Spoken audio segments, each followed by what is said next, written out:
time, I'm gonna call to order the Indiana Township Board of Supervisors meeting for July 8th, 2026. Please stand for the pledge.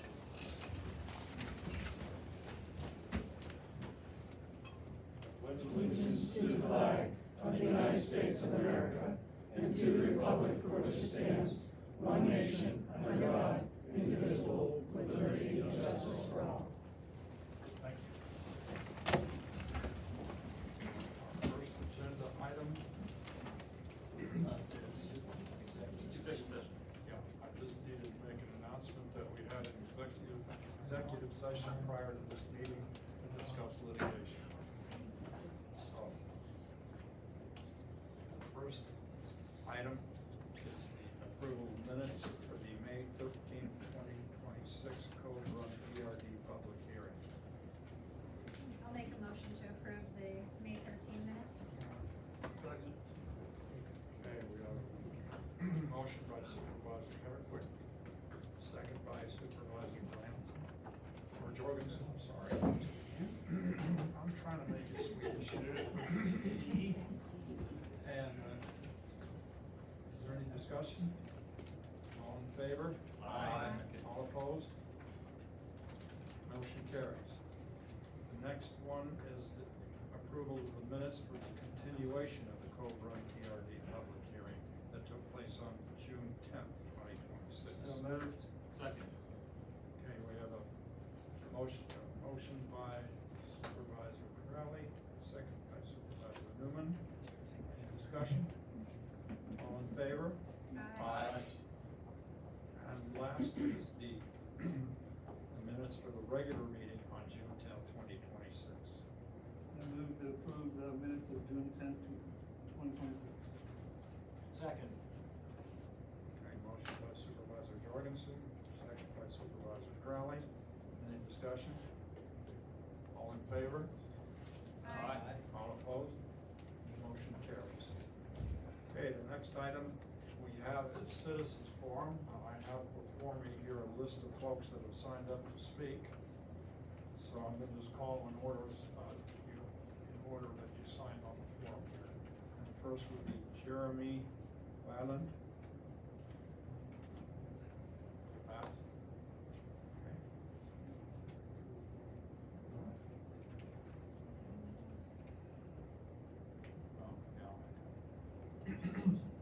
yeah, I did want to make an announcement. I don't know if any of you saw the agenda, but there was no action going to be taken on Cove Run this evening. Okay, next person is Elizabeth Henry.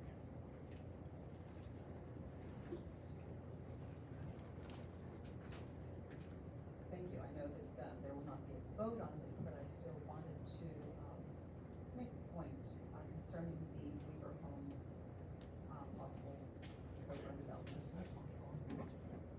It is very definitively. Yeah. Yeah. Okay. Please activate. Okay, I'll speak louder too. In the giant binder of exhibits, there's a page called disclosure. And it states basically that the buyer of the home would recognize that they are going to be buying adjacent to the game lands where firearms are used, and describe some of the risks. It basically says that we know the house you're about to buy is unsafe, but sign here in the house, and if any bullets come your way, too bad, you can't sue us because you signed a disclosure. When I read this, it hit me as being wrong. And I wasn't sure whether it was wrong or whether I just didn't like it.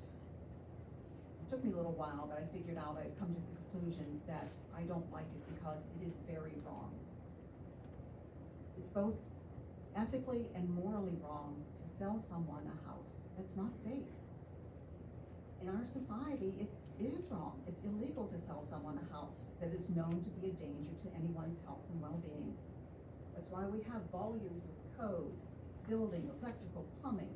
It's also why we have zoning. It's why the township actually has the right to get and the authority to condemn a dangerous structure. I cannot build a home, put a deck on it with drywall screws and 2x4s, then have a buyer sign a disclosure that says that if the deck collapses and injures someone, too bad, the disclosure was signed. Selling people houses that are, by their very location, a danger to their health and well-being does not reflect the values of the people of this township. Why would we encourage people to buy a house in the game lands? It's just plain wrong. A short deck built with drywall screws would not happen on Mr. Curti's watch. But we have no codes, we have no zoning that encompasses a state game land.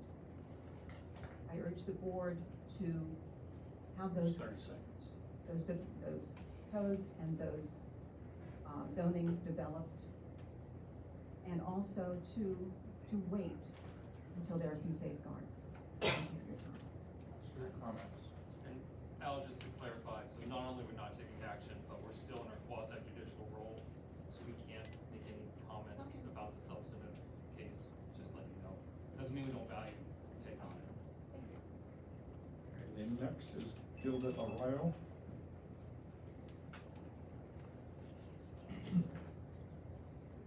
Good evening.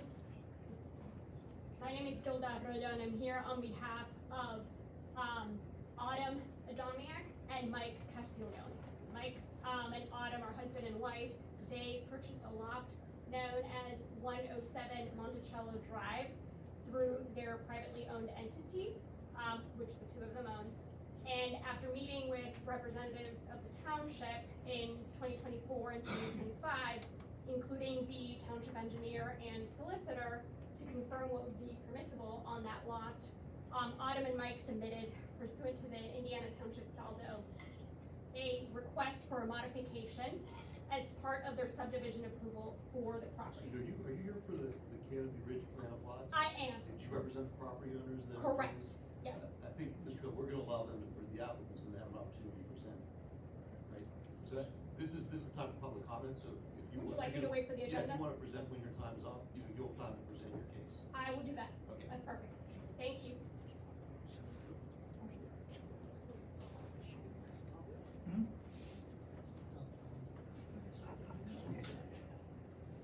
Okay, next would be Ethan Shula, is that it? Mr. Schuler, are you here on the Canopy? Yes, Mr. Furman, I'm Adam Ventura, I'm Mr. Schuler's Oh, attorney, of course. so we'll just, You wait. yep, make wait your for the agenda, comments. Sure. thank you. Any yours?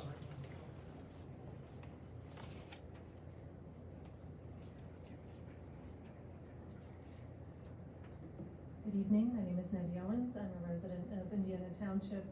I've attended every session regarding the Cove Run Road public hearing or plan development, including the planning commission meetings as well as the public hearings that happened over the last several months.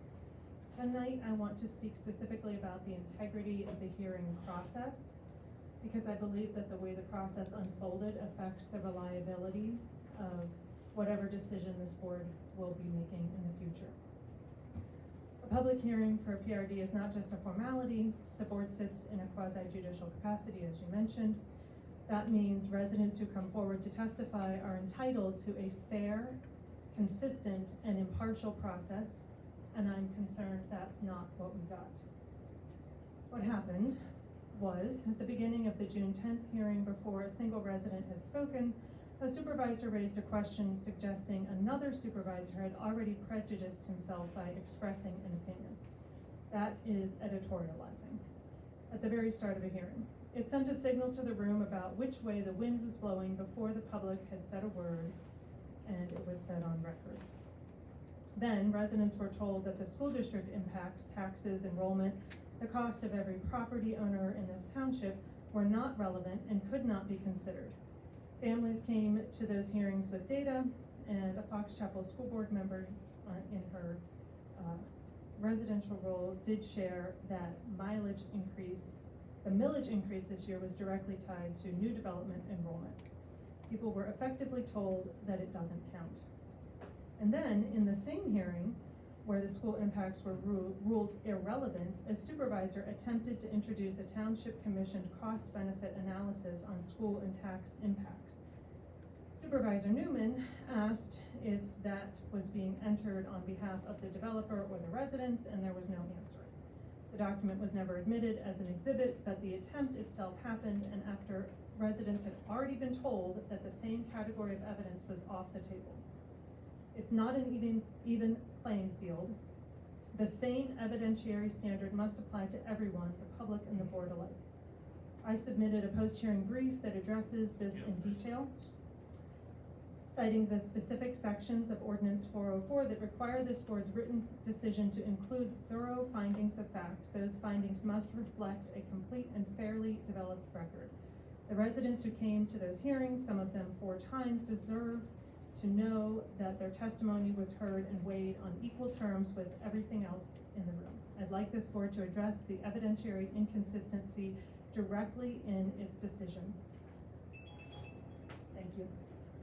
Thank you. Your comments? Adam Ventura? Mr. Ventura's in charge, he's representing the Okay. neighbors in the. All right. So, Katie Banta?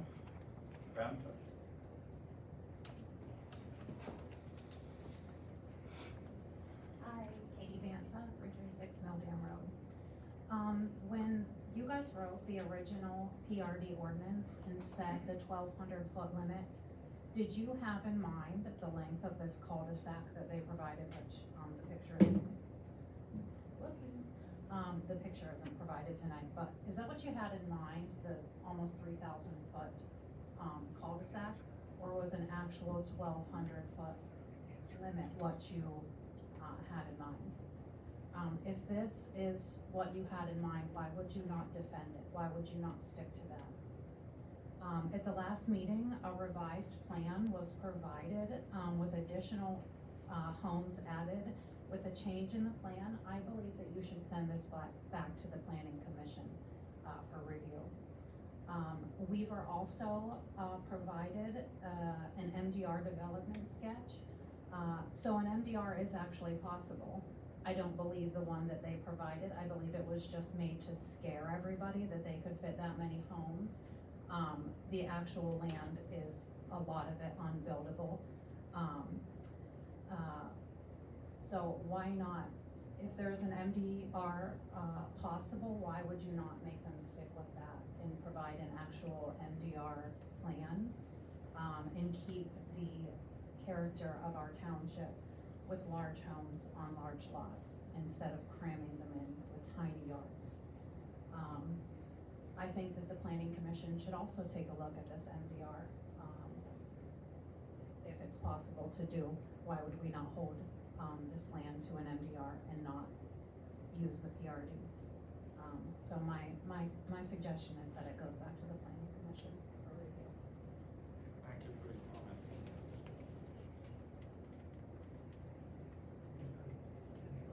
Leon Banta. Good evening, everyone. Happy 250th. If I haven't told you to your face, the township looks great. Thanks for all the patriotic standing for the national anthem. That's all very important, so thank you for doing that. I send in the finding of facts, and I know a lot of other people do. I hope the supervisor have time to look at that. That will give you all you need legal grounds to stand up to Weaver and his talking lawyer head, who decided to give you all a lecture last board meeting. Do you know what rules are? Do you know what the standardizations are? Do you like being talked to that way? Probably not. You hold this job, you're passionate about it, the honor is there. We need you to be there for you. You have an army, just like you all, behind us. This township will work for you as a team. I have barely pulled the thread on a couple of nationwide veteran organizations that get millions of dollars in grants to conserve green space. If you need us citizens are standing by to help you all. We will lead you through and give you funding and resources and legal assistance, all you need. Just ask us and we would love to be able to help go against what we were trying to do in the township. So that is all in finding the facts. And again, if there's any questions on any of those things that have been submitted, please let us know. Thank you very much. Dillon.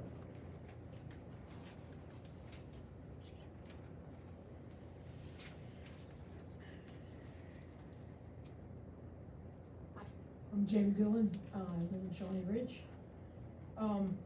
I spoke at the last meeting, and I just wanted to follow up with a couple of thoughts for you. I was wondering are there any doctors here, by any chance, right? Is anybody a doctor? Okay, what's the most famous line of the Hippocratic Oath? Do no harm. First, do no harm. First, do no harm. Right? How about a scout? Anybody a scout? Boy Scout. Let's go for Boy Scout. Okay? What happens when you go camping? What do they tell you? Leave no trace. Leave no trace. And I've always taught my kids to leave a place better than you found it. I think that's what Rachel Carson was after, to leave the place better than she found it.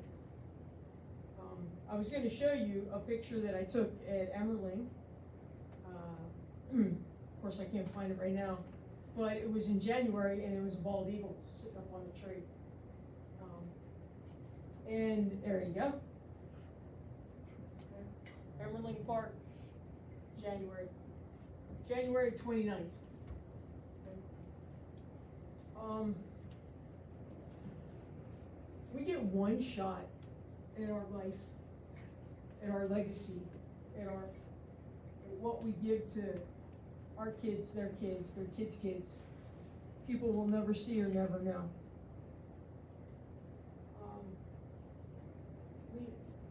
Do no harm. Leave it better than you found it. No trace.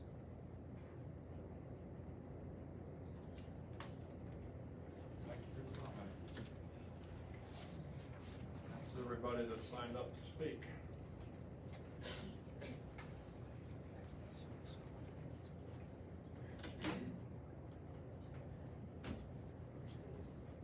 So we will move on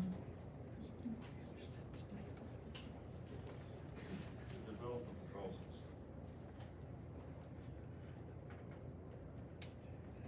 Mayor, we have one development proposal for consideration by the supervisors this evening, and that is the Canopy Ridge plan of lots. And I believe that the developer has representatives here that will speak on that behalf. Hey, can you check your mics? Can you show them that's It's on.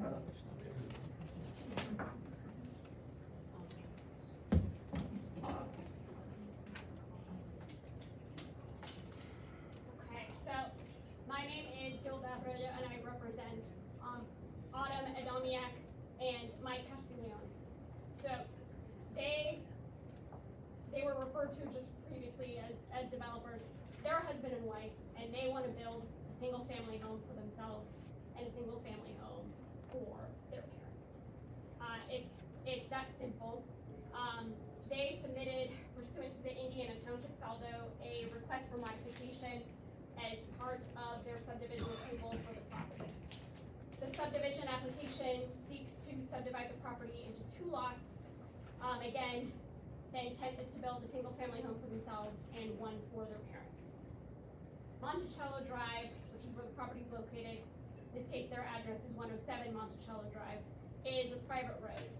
And the purpose of the modification request is to seek relief from the section of the Saldo, which was enacted in 2021, that requests that a proposed subdivider record a private road maintenance agreement. Mike and Autumn hired counsel. They made a good faith effort to negotiate a private road maintenance agreement, but they did not have involvement of all the residents of Monticello Drive, so that negotiation broke down. And today they're requesting modification to the requirement for a private road maintenance agreement as is allowed under the Saldo. The basis for this modification is that a year after Indiana Township's Saldo was amended to include that requirement, the Pennsylvania Pennsylvania legislature enacted a statute codifying the existence of a proportionate private road maintenance agreement by common law. So this statute provides equal or better results than the saldo does, and MCAA respectfully requests the supervisors approve that modification and the application for subdivision for an additional lot to be served by Monticello Drive without having to record a private road maintenance agreement. You might hear some folks today requesting that you impose certain conditions restricting the use of their property. But those conditions disparately impact Mike and Autumn, while their neighbors continue to own property without any such conditions. So those conditions would limit the use that they would have of their property, while someone just down the drive could create a school, a church, a duplex. So right now what we're asking is, to the extent that you hear a request to impose certain conditions, that you consider how disparately that would impact them.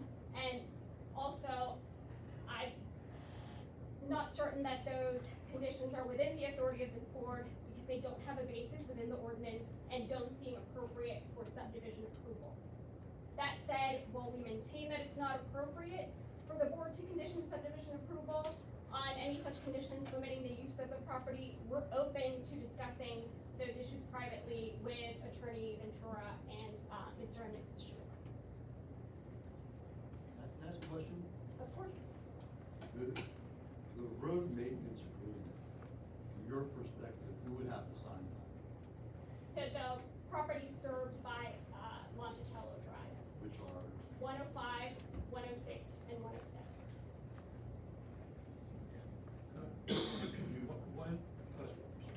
And you've contacted those people? I personally have not. My colleague Alexis Wheeler has. Was there a response? There was response to the initial contact. There just wasn't engagement, is my understanding, by anyone other than the Schulers, which I believe are 105 Monticello. So the question is, why didn't you give it to the other two property owners, Why didn't we get what? the maintenance agreement? We did contact the other two property owners on Monticello Drive with a draft private road maintenance agreement. That was done. You just said you only gave it to the three property owners. Well, according to the township, Monticello Drive only serves the three lots that I mentioned, 105 Monticello Drive, 106, and 107. According to who in the township? According to the township and according to the historical record, if you go back to the history of the deeds, I personally have looked at deeds as far back as 1960, 1970. The only lots with a documented interest in Monticello Drive are 106, 105, and 107. But you do realize that the property there, the two property owners have been utilizing Monticello Road for over 3 decades. And the one has been using Monticello Road for the past, since 1920. So Monticello's been serving all those properties, all 4 properties, not including the applicant. They may have been making use of Monticello, but they have frontage on Saxonburg. No, 99. one does. One Well, they has both frontage. do, but They you do. realize, that Saxonburg is a state road, 45 degrees, 45 mile an hour. They would never get a PennDOT approval because of the sight lines. They have no other source of ingress or egress. I don't know that to be the case. I don't know that a highway occupancy permit has been submitted by either one of those two lot owners or what the results of that But they submission haven't, has because they been. don't need one. They can use Monticello Drive. But again, they don't have a historical, Yes, they do. permission. They've been doing it for over 3 decades. That's not a prescriptive easement. Well, we're not being big for that, but that's very historical. They may have used it for convenience purposes. There's nothing in the recorded, in the record. There's a reason why there's a recorder of deeds to keep things in the public record. There's nothing in the public record But that would allow the them to ordinance use it. the ordinance doesn't say that access is only by deeded easement. It's served by. And that road has been served by those residents for 3 decades and almost a century. I understand, and I also understand that the Saldo does not define serve. So the historical use of the word serve in the township has been codified. And what's that, where, It's historical usage in Well, Indiana. give me some. I mean, I can show you the deeds. No, give me the historical usage that the township has used. The historical usage that the township, the way township has interpreted served in history has been recorded notice and use. And used, and it's been used. But it's not recorded, it's recorded, again, it's not of record. I could use someone's property, and if they don't care that I'm crossing over their property, fine, great, they allow me to cross it. It doesn't mean I have a right to cross it. It doesn't mean that that road or whatnot serves me, it just means I'm using it for that purpose. But again, because serve isn't, Can I help that? Absolutely. I mean, can you give us a legal argument why it's not a prescriptive easement? I mean, I'm going back to my old law school days of adverse possession, and it seems like they've been openly and notoriously using this as though they have an easement. I went to law school in California, not Pennsylvania, so you can give me, so I don't know if you can help me, but it seems to me that what Paul's alluding to is there's a custom here of implicit property access to this road in the historical record that kind of saying doesn't include it when it seems like the people who live in the community should be the ones that understand the historical usage. again, it's recorded usage, and if you go back in the record, 106 has a easement, express easement in the deed. 105 abuts, Monticello, and 107, it has, an easement in the deed as well. The need for prescriptive easement, only the Court of Common Pleas can issue a prescriptive easement, that hasn't happened. In order to have, open and notorious, it also has to be hostile. This hasn't been hostile by, the prior comment, they've been allowed. So if 99 and 101 want to go to the Court of Common Pleas and request a prescriptive easement and say that their use has been hostile, okay, they can do that. That hasn't happened. And regardless, we're asking that this request be interpreted consistent with what was in place at the time they made their application. And at the time they made their application, only 3 properties were served by Monticello Drive. I guess what Paul's getting at though is, what you're saying is that it's an evidence-based standard. Like, for there to be prescriptive easement, you'd have to go to court, but we're kind of And it has to be standing. hostile. But, And there's no hostility. But, there's like anything legally, I mean, like hostile isn't, yelling at people and, I mean, it's sort of. I don't think you have that before. Yeah. And I think Mr. Jorgensen's question was, when you said historical interpretation, do you have, I think you're asking, where has the township historically interpreted something like this the same way before? Is that? Like, where's the evidence? Like I'm saying, it's an evidence-based standard. You're saying this happened before, when did it happen? I'm saying in past decisions that the township has made, they have looked to the historical, the record, and by record, I mean very specifically recorded documentation. And if you look back at the deeds for all those properties, there is no record of 99 and 101 having access to Monticello or being served by Monticello Drive. We understand, I think, correct me if I'm wrong, Mr. Jorgensen, you'd said that the township had treated it and interpreted this way in the past, and I think he's asking when. Where? Do you So, spec- where do you- are the minutes Do you have something specific? that say that we interpret served by to be deeded easement, because that's not what served is, but. I don't have it right now. I can tell you that has been historically, when something's not defined in the saldo, You can say that, but The there's backup. nothing there to back it up. And then secondly, if, is it 105 and 107? 107 is my client's lot, and then 105 and 106 are the others. 105 and 106. Yes. If they're not pertinent to the discussion, why'd you send them a maintenance agreement? If they're not being served by that road, why'd you send them in? Oh, wait, no, they are. No, So he means 99 and 101. Yeah, I 99, already you sent them, a maintenance agreement. That's correct. So initially, the plan was only to send it to 106 and 107. And to be, there was some internal discussion, and it came up that 99 and 101 may be missed, if they weren't included in that. So in an effort to be neighborly, not in an effort to create new law, not in an effort to change the public record, they were sent copies of it. But you were asking their signature.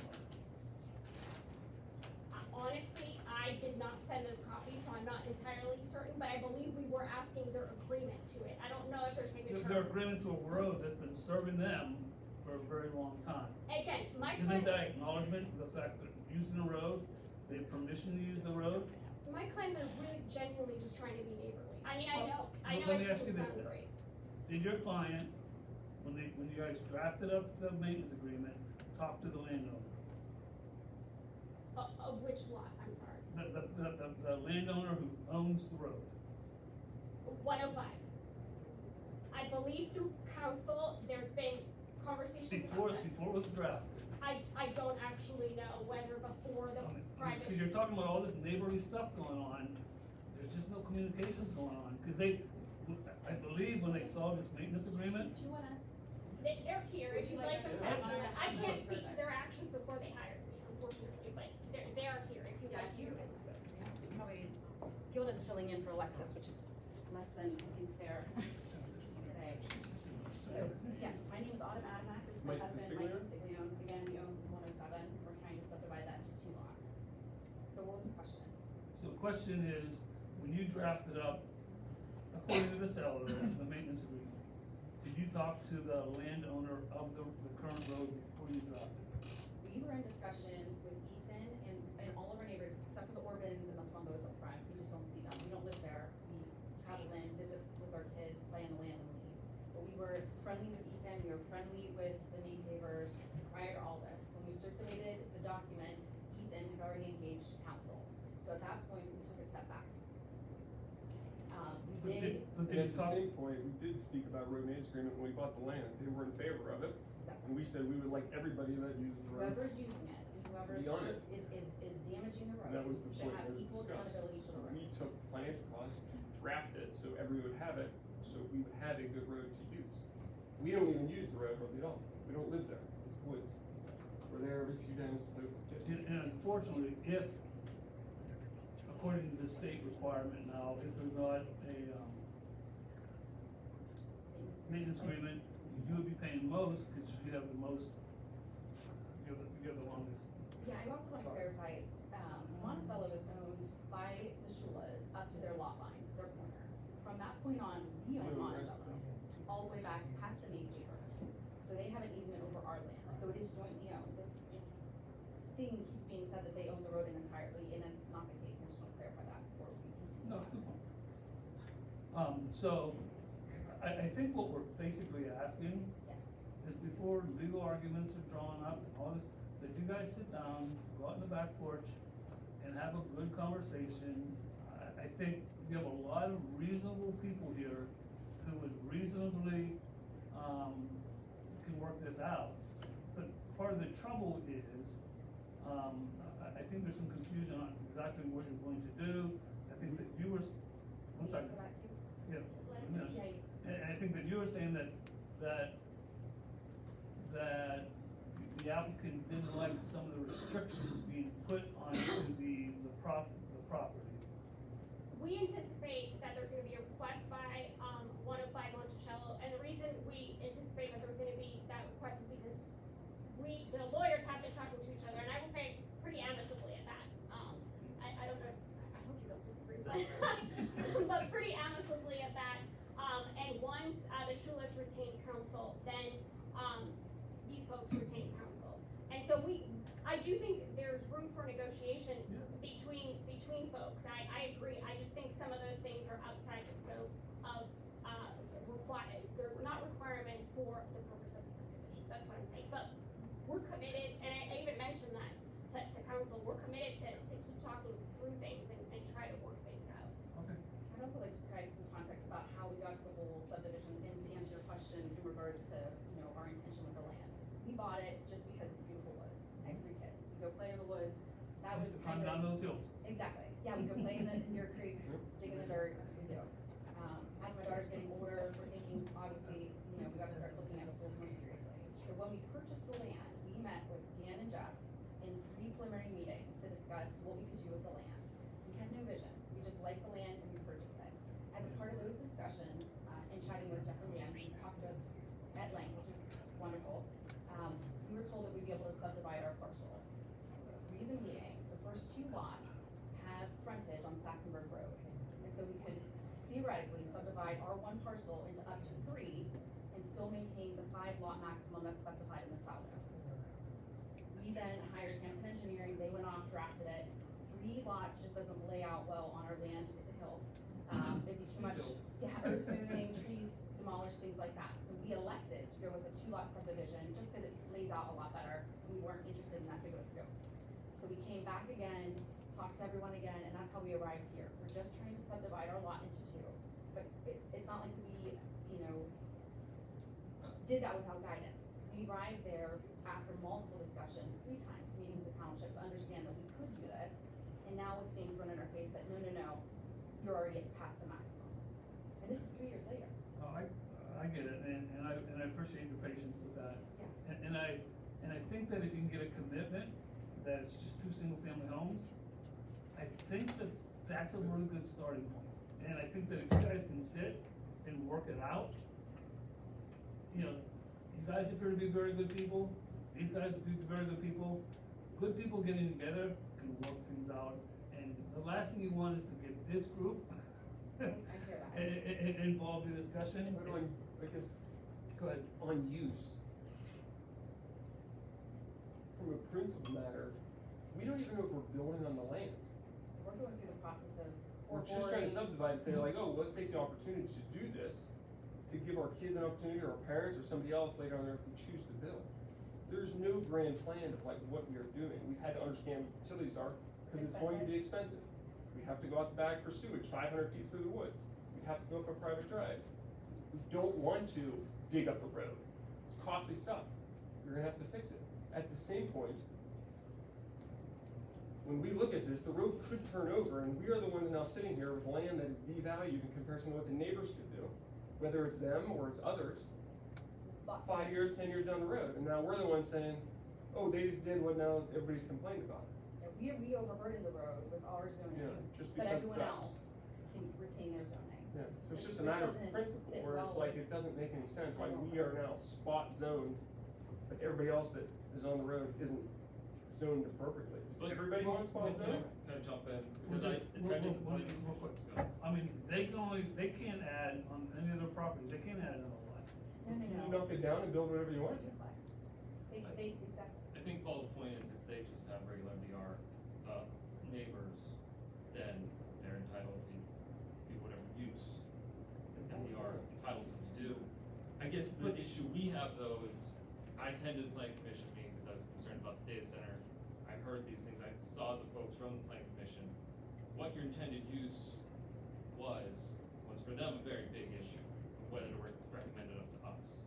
And they were trying to come to some sort of consensus, because this is a collective action problem, and we're literally talking about forcing people into a road agreement. So it's adversarial. You got people here who wanna come and say something against you. So what we're trying to do is conflict resolution. And maybe it's your right if you wanna fight that out, that's your choice. But what we're trying to, I think what Paul's trying to get here is just find a way for the community to come together, find something that works for everyone. Maybe it would help to hear from Mr. Ventura. Thank you. Thank you. Hello, everyone.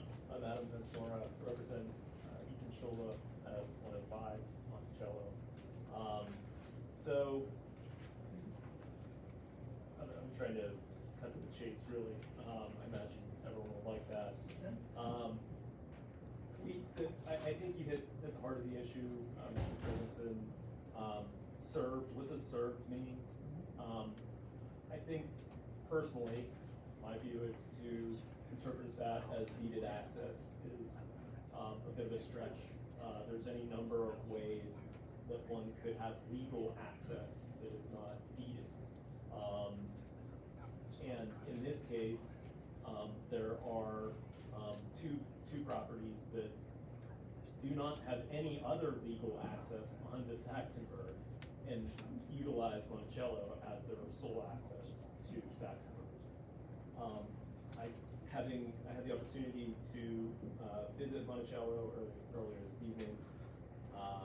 It is a small, narrow gravel road. It is,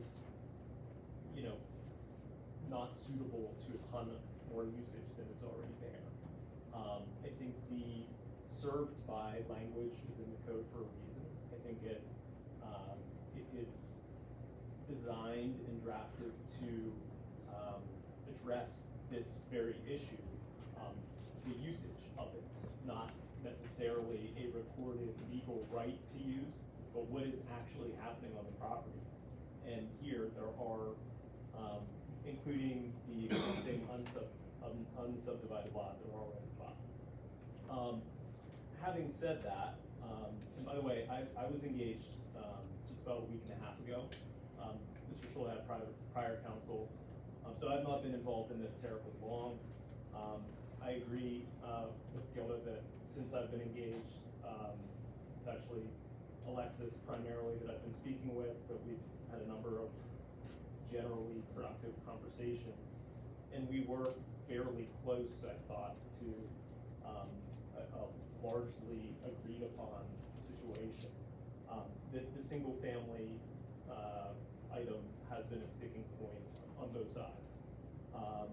Our view is that the commissioners have the right to impose reasonable conditions upon any subdivision, and that under the circumstances of this property, this private road, that is a reasonable condition because it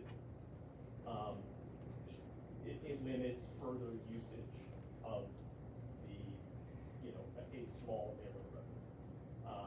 On a state road that frankly doesn't have grade, I pulled out from there when I was on my way here tonight, is you don't have grade line of sight there. And it's really only wide enough for one car. So I think it would be a reasonable condition for this situation. And I had sent in to Mr. Furman's colleague, Mr. Robb, a number, so, essentially our position is, although we don't necessarily agree with the Planning Commission's interpretation of served by, I think we could live with a subdivision so long as a number of conditions were imposed upon any approval.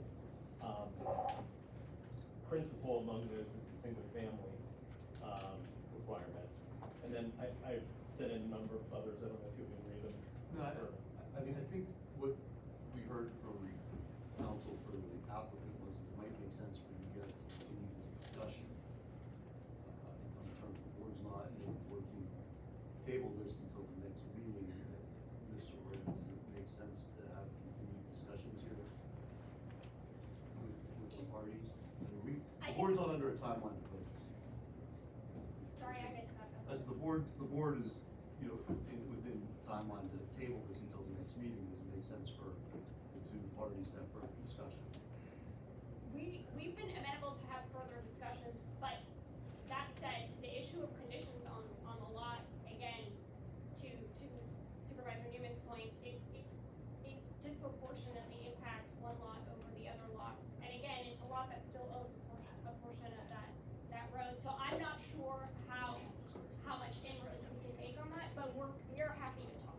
Yeah, well, I mean, again, I don't know what conditions whether would be agreeable or not, but, I think you had said at the outset that you were willing to talk with Mr. Ventura and had been, but, I got, I guess, up against it. And, if there's things that you agree or things you don't agree, and there are the issues for the board, right? There's some things in his proposed conditions that you think make sense. Some of, No, you may want to come back up to the podium. apologies, sorry. Some of the proposed conditions are not conditions that this board would typically, look at for a subdivision application. I mean, again, we're still willing to talk, but to that point, Well, right, but I mean, you know, you're asking for a waiver from the board, right, Yeah. on certain things, that's why we're having this discussion. yeah, no, I agree, and again, we're happy to, we did send that, agreement and didn't get, again, much engagement on that, so if the, suggestion is to try to revive those conversations, we can certainly do that. Mr. Attorney, anything to add here? It just, I think we'd be fine with, you know, continuing to talk. I was just that, you know, my client, sure, it's theoretical that something else, they could demolish their home and build a duplex there, but that's not gonna happen. And I don't speak, I don't represent any of the other property owners, and I don't speak for them, but I don't think that that's gonna happen there. And by that point, if we're taking the Schulitz's word for it, then we should also take, MCCA's word for it that they don't intend to do that either. Well, in all fairness, I don't think MCA's made that commitment, no. I mean, in fairness to them, when it's open, it's open, so. It's fine, I just don't, I'm not sure we're at that point, is all I'm saying. I don't think MCA's made a commitment. I don't wanna put words in their mouth, I don't think they've committed anything. Your intent, as to the lot and the subdivision. Medium density residential, we don't know, like, Right. if we want plans to, like, And I think that's fair, I mean, I'm just saying, I don't think they've committed anything at this point. And I We're think, still scoping out Right. the cost associated I- with building on the lot. yeah. I think that's just what you just said. I think agree. but I think the question is whether to build on the lot or not necessarily what to build on the lot. Again, I'm not in the argument, I just didn't want, I just wanted to clear the record that nobody committed to anything. I understand. And, you know, I don't know if the board wanted to let them have time to talk, and then, Yeah. or, you know. I think that we wanna see this thing settled. We wanna see it settled neighborhood. We really do. The last thing we wanna do is get involved with this board, because we will make a decision and, someone's not gonna be happy. But, you know, you are asking for a waiver. And as with all negotiations, waivers come with, you know, if we grant a waiver, then what are you going to provide for that waiver? You know, it's a give and take type of proposition. You can't say, we want the waiver, and we're not gonna commit to anything else. So, I think that you guys just need to go back, and maybe, if you don't know what you wanna build yet, wait till you decide what you wanna build, and then come in and get a subdivision at that point. You know, there's all kinds of different options, but to build on a lot, or to give a subdivision without knowing what you want, that's your client's prerogative.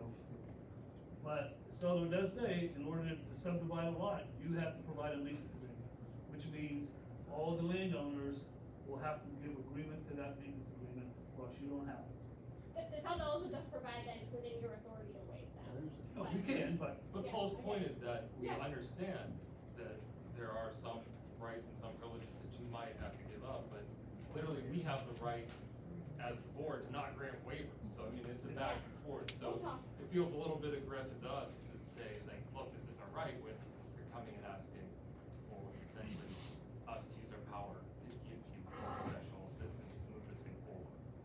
So for the good of the order, I think I'd like to make a motion to table this And I'll issue. second. Come back, we have a motion. Supervisor Crowley, Supervisor Newman, to table this. Or July, right? Yes, To the August, to the August meeting. Or till. No, to the August- to the August Until meeting. you have reasonable time to discuss. No, you have to, excuse me, Joe. You need to table it to the August. It's gonna be on the agenda. To the August meeting. Appreciate it, thank you for your insights. Thank you, guys. All in favor? Aye.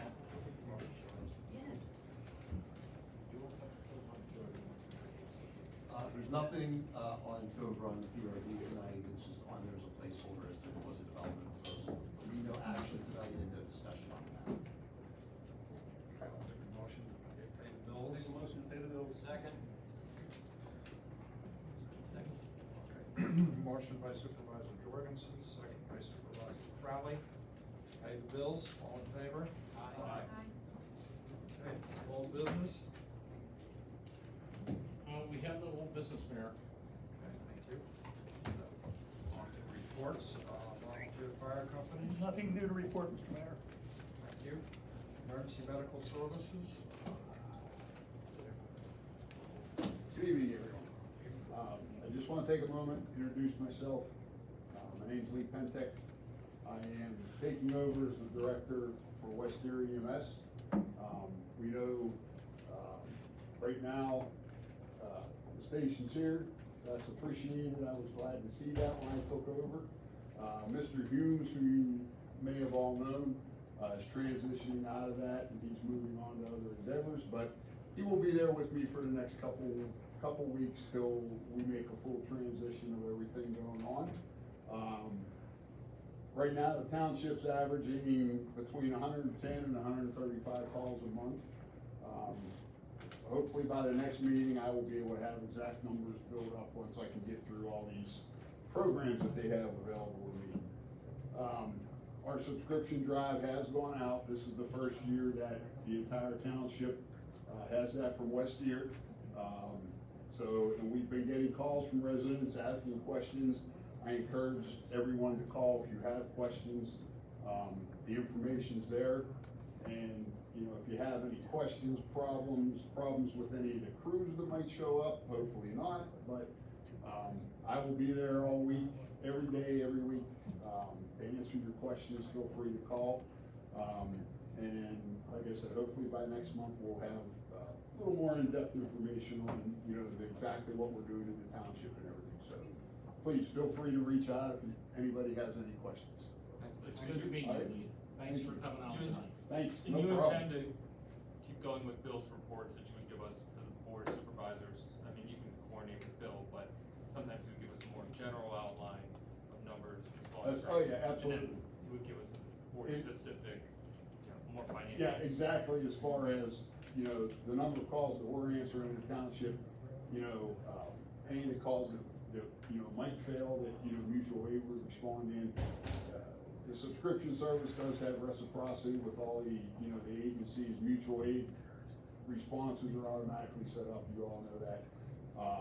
And there, again, that's why I said I think by next month, there has just been so much in this transition period, it's crazy, so, you know, but I do have that we can actually have, I'm not sure if Bill did it, but, you know, to get you all, you know, an individual report for your own record or whatever. Lee, if you could extend my appreciation and thanks to Mr. Humes. Absolutely, yeah. He was instrumental in taking over for Seneca EMS when they were, Yes. consolidated, liquidated. Yeah. And he took over that as well as helped with the transition of taking over the rest of the township, as well as opening our EMS station here. And is why on our agenda tonight is our first township contribution towards operating costs for West Erie EMS. That is great. And we look forward to the continued relationship, and hopefully, continued service from West Erie. Absolutely. Bill spoke highly of everyone, and he had his own personal issue this evening, which is why he wasn't here with me.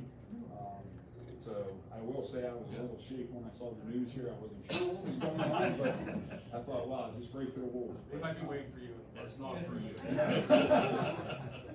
But yeah, feel free, and reach out, however we can help you guys out, we'll be more than happy to do it, so. We're looking to expand everything that we're doing right now, so things are hopefully we're on the upward slide of things, so. Good. All right, Glad to thank you hear all that. very much. Thanks very much. Moving on to the police department. Thank you. Code enforcement, nothing bad here. Public works. Engineer. Thank you, Mayor. So this evening, my engineer's report is in blue. So let's start off with the development activity. So on the courtyard, I need to set up a meeting with the developer just to go over the outstanding items in that development, as well as some of the road issues that we have. So we can resolve all those. And yes, we still have a performance bond amount of $118,300. On Harwood Meadows Phase 4, again, I'll be doing basically the same thing, meeting with the developer. We have a performance bond amount of $178,200 to make sure that that's done. On Harwood Meadows Phase 5, If you've been up there, they're constructing houses, they're building sidewalks, to that extent, and, yes, they have a maintenance bond, or performance bond, in the amount of $403,000. On the Blue Run, if you've been past there, they've now started building, sidewalks, and as approved by the supervisors at the last meeting, there'll be sidewalks on both sides of that roadway now, as a result of action by the supervisors. The cul-de-sac on that particular plan isn't gonna be done until probably September-ish. On Fort View, they still have some outstanding items there. I'll be meeting with the public works superintendent just to kind of rehash some of the outstanding items. And yes, you have $25,000 of their money there. On Frederick's Farms, we've now reviewed the revised construction drawings for compliance with what the supervisors approved on that plan. Everything is in order there. We're currently reviewing the third-party agreements, getting the bonds together and the developers agreement. My guess is they're gonna start moving dirt. And just for the audience's That's my information, question, this is, you know where Mallard Drive meets Harts Run? That's basically where it is. If you see those god-awful, high-powered tension cables, it'll be right under there. So, anyways, that one's gonna be starting up here soon. When did do you have any idea, estimate of when they'll break ground? 3 months ago. Okay, perfect, right on time. But due to some problems that they're having with the original drawings, my guess, is probably about mid-August. Okay. My guess too is that they would be doing earthwork activities probably through January, February, March, and you'd probably see some foundations probably about March next year. The developer's asking me for the final developer's agreement, repeatedly, including today. And I'm so glad. Close, but until it's right, it's not gonna happen.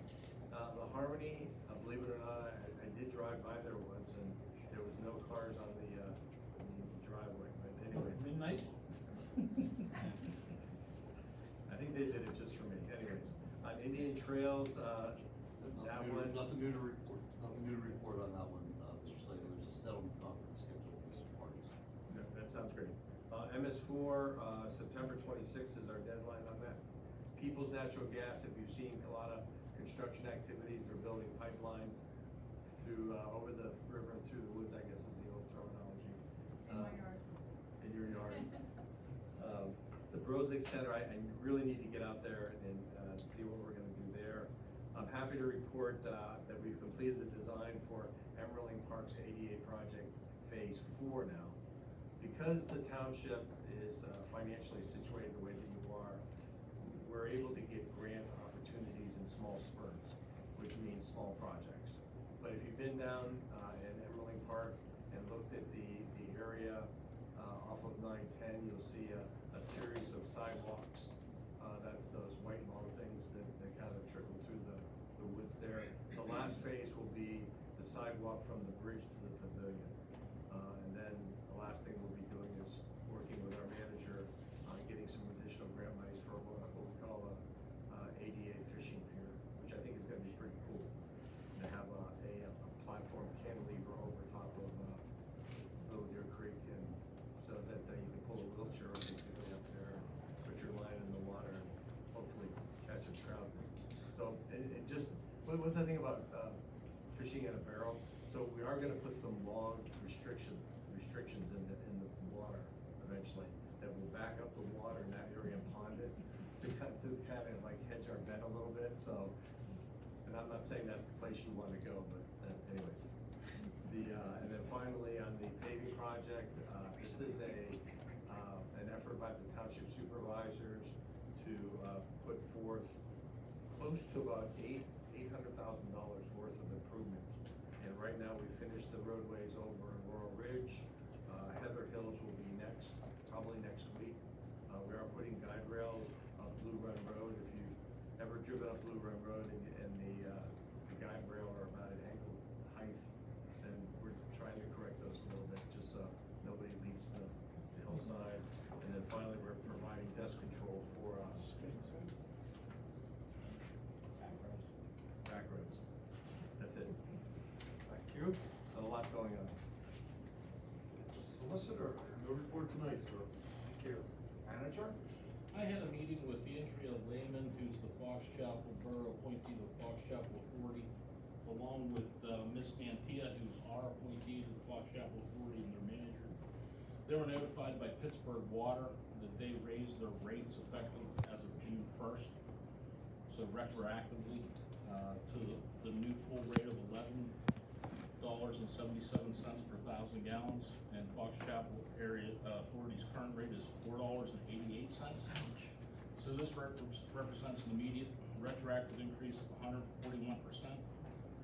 They've asked them to delay any increase until new terms can be established in their agreement. Their agreement to purchase water is dated from 1995.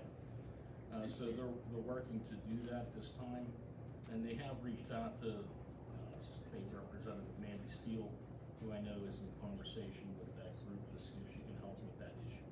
So I wanted to make you aware of that because those residents who are served by the Fox Chapel Authority receive significant increases.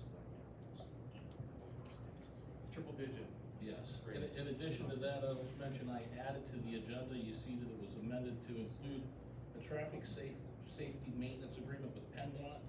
PennDOT needs that agreement for August for them to be able to complete the traffic signal improvements at Hartshorn Road and Saxonburg. So I would ask for your approval of that under new business at the end of the agenda. And that's all I have to report. Thank you. Community Services. Nobody? You should have a report before you have a report. And Historical Commission. Okay. Supervisors. District 1. Nothing for District 1, but just one side question. Dan or Jeff or Larry, we've heard conflicting reports of what they're doing with 910. Are they closing 910 at any point? Do we know what's happening with 910? I know that they will be at one point. They've been working out the traffic control with the assistance of the police departments from West Gear, Indiana, to date. I know the contractor has desired to have closed it already, but that was not part of the contract. They're talking about full closure. I don't know, I can't tell you for certain that that's gonna happen, and if it is gonna happen, when that's gonna happen yet. And we'll make sure that those are posted whenever we're made aware of it. Are you aware of any other, We heard straight from PennDOT that it was gonna be 6 weekend closures. just the weekends? From Friday to, Monday morning. But then Felino's going around saying that there's gonna be a closure. Felino's the one doing the work. That's what I understand. And then when you go back and ask the state doesn't know nobody seems to know what's going on. It would appear that what the contractor wants to do is outside of what's required as his agreement with PennDOT. And so, Very confusing. that is. This all started with the signs when they went up because they were putting them up. It's saying that 910 was closed. Yes. Do we know what part of 910 is gonna close, or? There's supposed to be different areas all the way from the Harbor Line back to 910. Go back to Saxonburg Boulevard. Okay. Doing a lot of drain repair. Having gone through the closures with the Turnpike widening project, we don't want to see it closed. If it could be avoided. Need a bridge to Emerald, please. District 3. Very quickly, yes, thank you for the payment of the breweries in the past, very much appreciated. I've already gotten a couple calls, so great job, great work, much appreciated. And then secondly, last month I got a little bit distracted, but I did want to pay a special thanks. My wife and I built a house here over 26 years ago, and relative to EMS and all the great things that you do, and our police, all the great things that they have done for our township over the year. It's great to be part of this. It is lots of great meetings, good meetings, contentious meetings. But our sense of community, I gotta tell you, is very strong. In this substation that we built, there was a call to 12 Green Drive on May 24th. I don't know if you recall that, Lee, or not, if you were part of that. It was a call for actually my mother-in-law. We've celebrated great times where our response time is phenomenal. People make it. We have great stories of survival, which is phenomenal. That's what we want to on that day and time in particular, day before Memorial Day, it happened to be my mother-in-law who fell from a wheelchair and took a pretty hard fall, unconscious. Father-in-law that she lives with, my father-in-law that she lives with, made the call. The response time was phenomenal. Police were on site, and in this instance, she passed away. Couldn't save her. Your team worked on her for 30 minutes, and I gotta say, thank you for the effort. And Kurt, I know you're here tonight, it's from Mark, but you and Officer Thompson that were there, Hunter Thompson, and one or two of the others, the sense of community that we have, I tell you what, I grew up in Scott Township in the South Hills, and it's great there. It's equally as great here. And I just want to reiterate it, as we go through meetings, good, bad, and ugly here, this sense of community is very strong, and I just want to say, Lee, good luck to you. You got big shoes to fill. Thank you very much. And Kurt, thank you, and the force, and everybody in this room for making Indiana Township what it is, because it's truly a gem. So, And I will look that call up and let that crew know, because please do. you always hear the bad, you don't always hear the good. Yes, sir. So I'll be more than happy to let that crew know. Much appreciated. Appreciate that. That's all I have, Mayor. Thank you. District 4. Yes, just to touch on what Mr. Slagle had said, over in District 4, we have the People's Gas transmission gas line moving along, and it has cleared up past Francione, and it is now coming down and back up Saxonburg. So the folks there are now kind of in the digging and dust zone and heading toward Dorseyville, but everything's going fairly well, I would say, from everybody that I've heard from, aside from, the bumps and lumps that come along with having a 40-foot easement come through your property. So, and that's all I have to report. Thank you. Couple quick things, so we didn't have community services here, but I wanted to pass along, Dan, I guess, to all the government. It's part of that, a lot of good words I've heard from folks utilizing the township's summer camp, how cost effective that is, and that's been very well received, so I wanted to send that along. It's also encouraged, we had plan commission, and I really liked how they're very taking seriously getting moving on data center ordinance. I know it's something that I really wanted to see, but it seems like they're building off some of the tougher provisions in the solar farm ordinance, such as decommissioning costs and issues with restricting that use to appropriate zoning areas. So I really hope they keep moving on that. I mean, Jeff and Irv, Irv and Dan weren't there, but your associates were there, so you're there in spirit, and Jeff was working on that, so I wanted to send appreciation and just reiterate what Darren's saying. I mean, these are life and death decisions. We are a community, and we do take these decisions seriously because it can't get to the heart of our own families and who we are. So I just wanted to say we're all, part of Indiana Township, and we really want to work to make it as happy and healthy and safe as we can. So thanks, Lee, for taking the reins from Bill, and hope to just build on just giving the best response rates and the best service we can for everyone. And we're gonna continue to do all that for you. Absolutely. Thank you. Okay, and from District 2, I'll mirror the comments that were made by the others, but also Route 910 is going to have some construction for quite some time, as was discussed just a little bit ago. But remember, if this stuff doesn't happen, those roads turn into the surface of the moon, and then cars get broken and all that stuff. So it is inconvenient for them to do the construction projects, but without them, we don't have the smooth roads. And it's real hard to clear snow off a road that has chunks missing and so forth. So, bear with the constructions. And let me tell you, there are not as many construction zones in our township as some of the others I've driven through lately. So we can be thankful for that. And Mayor, I'll say that we'll do our best to keep posted on our website, the traffic restrictions that are out. Okay, thanks very much. I think that's very helpful. Okay, can I get a motion to accept the foregoing reports? Motion to approve. Second. motion Supervisor Jorgensen, second from Supervisor Newman. All in favor? Aye. Motion approved. Okay, correspondence? I don't have anything, Mayor. Okay, thank you. We wanna move on to new business. Sure, Mayor. The first item on our new business is the possible approval of 2026 budgeted contribution of $20,000 to Westier EMS. This is towards operational costs, and this is the first contribution towards operational costs the township has made. And this will be discussed last December. Right. I'll be happy to make a motion to approve the 2026 budgeted contribution of $20K to Westier EMS. Second. Thank you. Okay, a motion from Supervisor Crowley, second from Supervisor Newman, to approve the 2026 budgeted contribution of $20,000 to Westier EMS. To be released. Any discussion?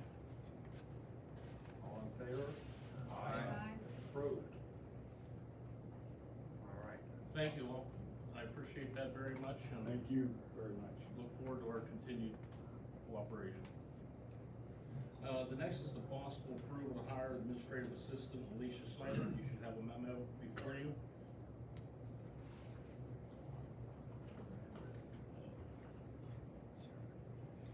I'm gonna go ahead and make a motion to approve the hire of our administrative assistant, Alicia Schneider.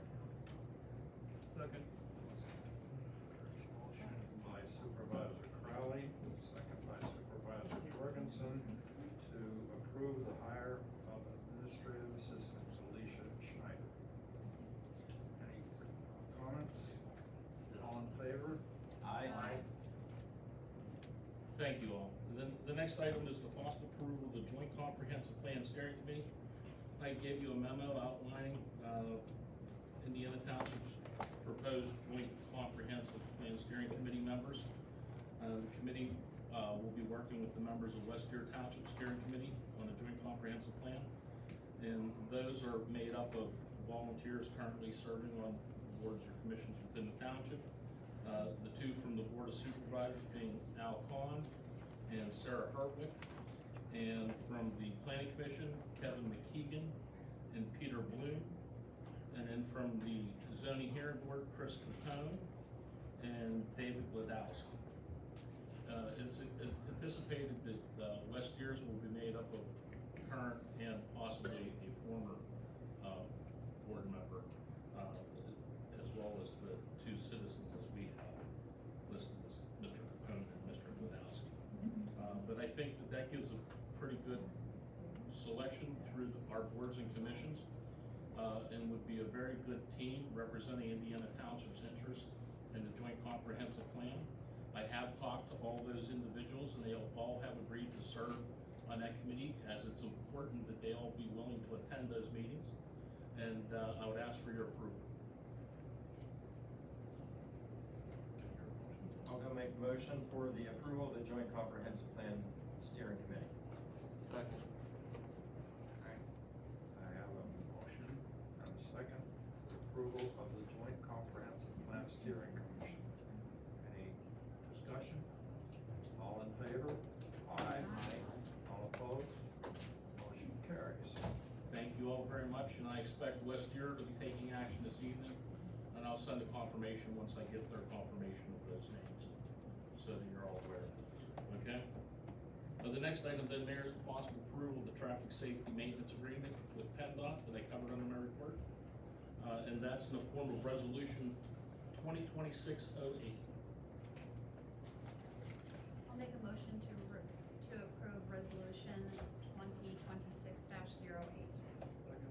I have a motion by Supervisor Hertwig, and a second by Supervisor Jorgensen, to approve resolution 2026-08, traffic signal maintenance agreement with PennDOT. Any discussion? All in favor? Aye. All opposed? Motion carries. Motion to approve. Second. Approve, motion to approve, motion to adjourn. Approve, continue the meeting. Huh? Second. Okay, Okay, we got a motion and a second to adjourn. All in favor? Aye. Aye. No more business, but I have all over that. Do you want the sign back?